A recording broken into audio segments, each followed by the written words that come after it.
that space, in a sense, is important because it gives people the space to step away and to reflect. But I guess the danger is it creates the experience where there's someone's spiritual life that happens in one place and their worldly life that happens in their daily life. And that creates somewhat of a split between those two places. Right.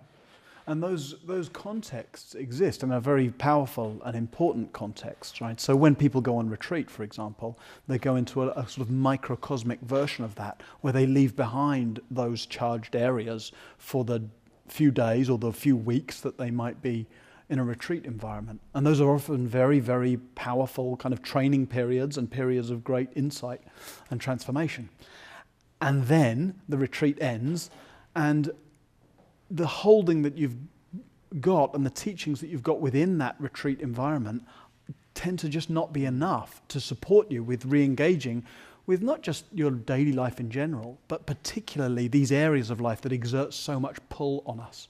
And so the intention was to have a body of teachings and a way of accompanying people in their life that really addressed these areas specifically. Yes, because of course I think many people have had the experience of being on retreat and feeling very spacious and feeling a sense of connectedness and often feeling, I guess I speak from personal experience here, feeling a sense of kind of excitement and optimism to bring that into their life. And there somehow seems to be a gradual losing of that connection as life kind of unfolds. And one of the things that particularly strikes me about the format that you use in the in-person version of Work, Sex, Money, Dharma is that you have a weekend where everyone comes together, and then you have a series of evenings following from that weekend where people live their life, so they go to work, and then they come to the workshop in the evening. So there's that kind of bridging the gap, I guess, of that integration.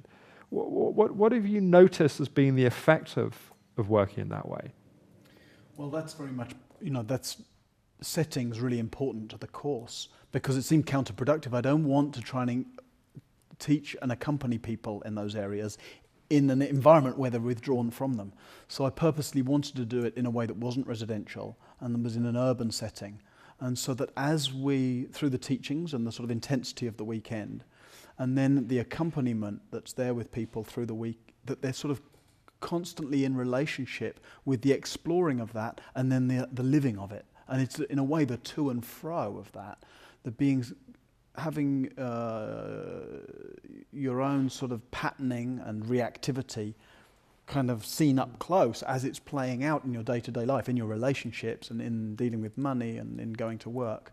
And then having both the teachings that explore that and the support of a community and the guidance of a teacher to keep coming back each evening and seeing, what's happening and what is the patterning that's getting triggered and how can you open that up and work with it. Yes.